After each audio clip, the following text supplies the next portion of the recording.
chào các bạn. Ngày hôm nay mình và các bạn sẽ cùng trải nghiệm xe ông sửa xe đạp cho người ông mới ấy.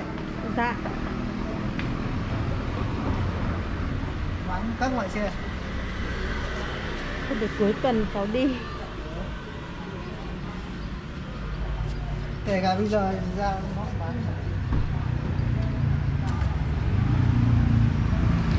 Cháu quên mất có bảo dắt cái xe ra ông chỉnh cho cái yên xe, quên mất.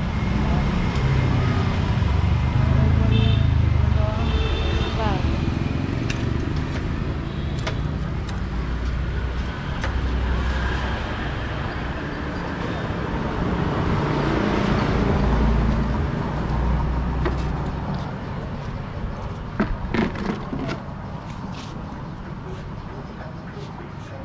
Cháu ngay đây à? Dạ vâng. Cháu chỗ nào? Cách đây chục nhà ông ạ. Rẽ cái đường M17 gì? Vâng ạ. Hay rẽ ra trong ngõ? Ngay chỗ đằng sau đây này. Cái đường chỗ sân chơi trẻ em đây đằng sau lưng này ông này. Đằng sau xong rồi chuyển ra thì. Vâng. Nhà cháu mà xong rồi chuyển ra. Con nhà cháu hai cái xe, có cái xe đạp Nhật á. Hai đứa bảo bơm xe hỏng xe toàn dắt ra ông. Dắt ra đây bơm nhá. Cả sửa xe mấy. Nhà cháu ở phía đằng sau này. Vâng.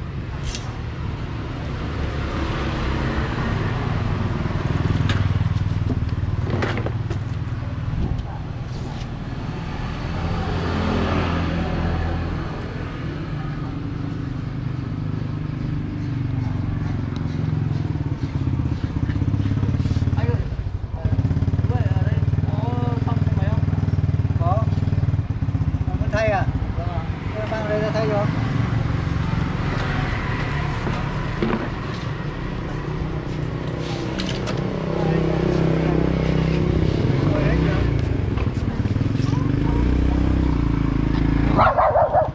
Chắc nát hết.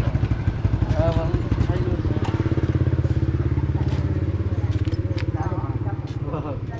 Bây giờ có tháo gì không? Tháo ra chứ nhưng mà tháo ra hơi gì. Bây giờ không tháo được ra. Tháo được hả? Thằng nhất không? Ngồi tháo không, ngồi bên này. Ngồi sửa. Đây cháu tháo được không? Cái thấp tí vậy. Nó bị hỏng. Thì mình đứt thì người ở trong. Cao.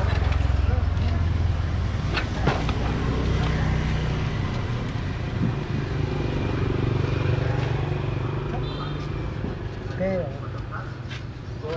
Ok. Không quay bánh.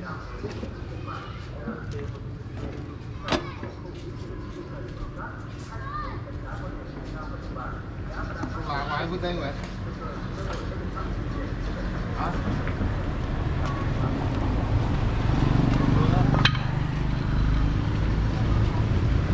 Cháu ơi, cháu nhóc.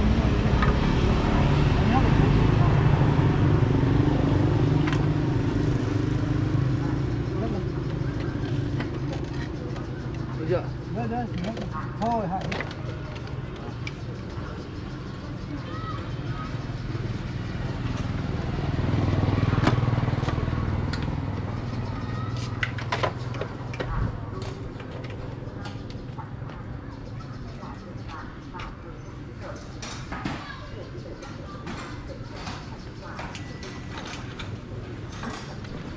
Đây cháu nhá, chồng quay lại luôn nhé.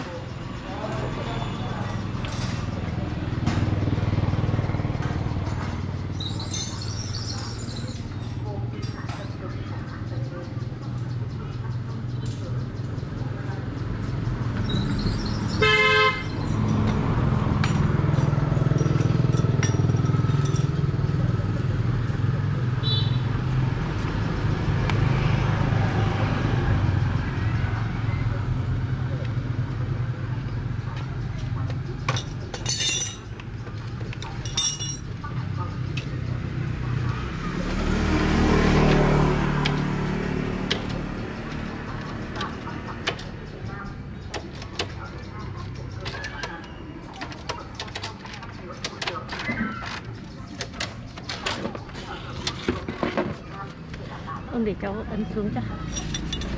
Cái trống này nó xoát ra về trước nhiều. Mấy đặt cái tấm gỗ này chứ.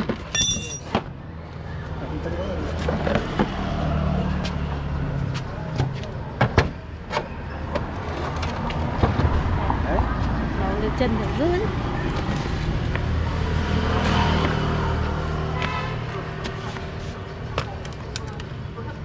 Các nhà cháu ở đấy chuyển ra những con người nó lấy đúng không? Vâng. Nhà cháu gần nhà Cháu Khánh mua à? đất. Gần, Vâng. gần nhà Khánh à? Vâng. Đối diện nhà Khánh một tí. Nhà Khánh Linh. Khánh mà nó là hàn cái Hàn thép đấy ạ. Ừ. Vâng. Đối diện sân bên kia. À, đối diện qua cái sân bên kia gì? Vâng.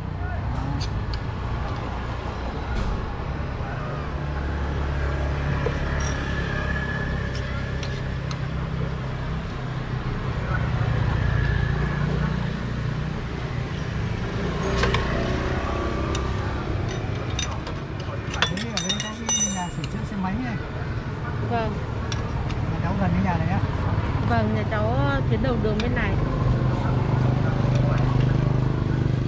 Nhà sửa chữa xe máy nhà Quý. Thằng trẻ trẻ ấy. Vâng. Hiền lành, chịu cưng chịu khó. Thằng ấy chịu khó, nhà sửa rất tốt.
Rất nhẹ.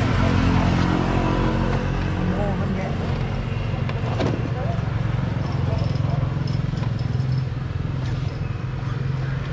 Vừa rồi mình đã giới thiệu với các bạn về công việc sửa xe đạp của cụ ông. Thời ngày xưa thì các quán sửa xe đạp rất là nhiều, nhưng mà bây giờ đúng là ở thành phố tìm mình quán sửa xe đạp cũng không phải là nhiều, thi thoảng thì có một quán thôi. Xin chào và hẹn gặp lại các bạn ở các video lần sau.